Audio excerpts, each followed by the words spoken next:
স্বাধীনতার ৫৪ বছর পরও নির্বাচনী ইস্তেহারে উপেক্ষিত কৃষি আর কৃষক।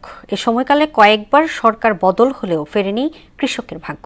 কৃষি উৎপাদন ও কৃষি পণ্যের বাজার ব্যবস্থাপনার ঘাটতির দিন দিন কমছে খাদ্যপণ্যের উৎপাদন। একদিকে ঊর্ধ্বমুখী উৎপাদন ব্যয়, অন্যদিকে ফরিয়া নির্ভর নিম্নমুখী বিপণন ব্যবস্থার জাতাকলে পিষ্ট হয়ে চাষবাস থেকে মুখ ফিরিয়ে নিচ্ছে কৃষক। ফলে ঝুঁকিতে পড়ছে খাদ্য নিরাপত্তা।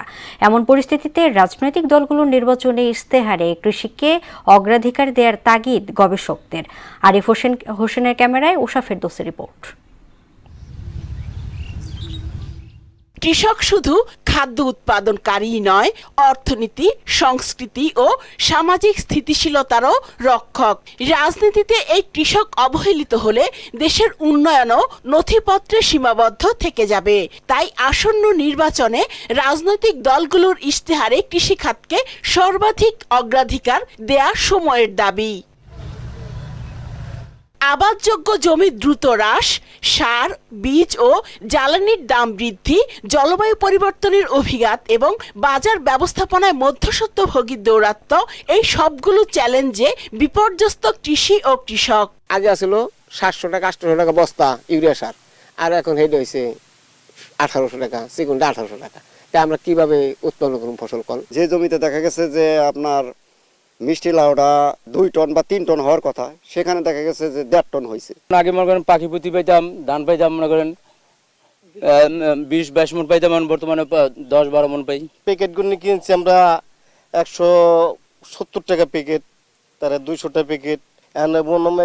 বেতন নাকি মোটা 30 টাকা কেজি। গত 5 দশকে কৃষিতে প্রবৃদ্ধি ছিল 3%, অথচ গত অর্থ বছরে এটি 2%-এর নিচে নেমে এসেছে।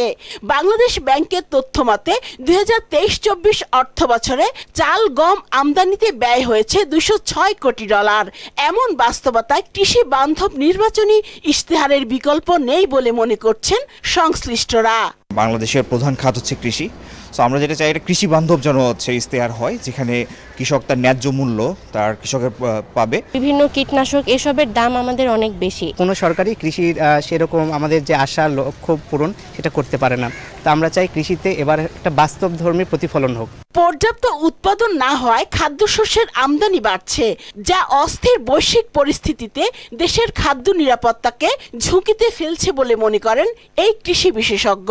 আমাদের ইশতেহারে সংযুক্ত হওয়া উচিত যে আমরা ইম্পোর্ট নির্ভর না হয়ে সারা বাংলাদেশে কন্ট্রাক্ট গ্রোয়িং চাষিদের সাথে সরাসরি সরকার তাদের সাথে কন্ট্রাক্ট গ্রোয়িংয়ের মাধ্যমে তাদের একটা নির্দিষ্ট রেট দিয়ে যদি আমরা তাদের কাছ থেকে এই প্রোডাক্টগুলো কালেকশন করি, তাহলে একদিক দিয়ে মধ্যস্বত্বভোগী ভেঙে যাবে, আরেক দিক দিয়ে আমাদের ইম্পোর্টের প্রতি যে চাহিদাটা সেটা কমে যাবে।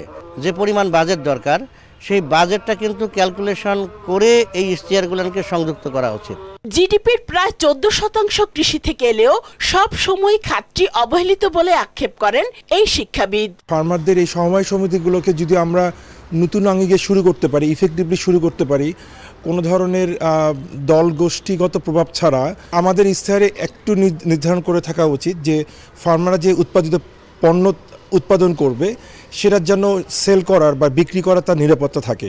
24-এর গণ অভ্যুত্থানের পর 11টি সংস্কার কমিশন গঠন করা হলেও কৃষি খাতের জন্য কোনো উদ্যোগ নেওয়া হয়নি বলেও ক্ষোভ জানান গবেষকরা। উষা ফেরদৌস, মোহনা সংবাদ, ঢাকা।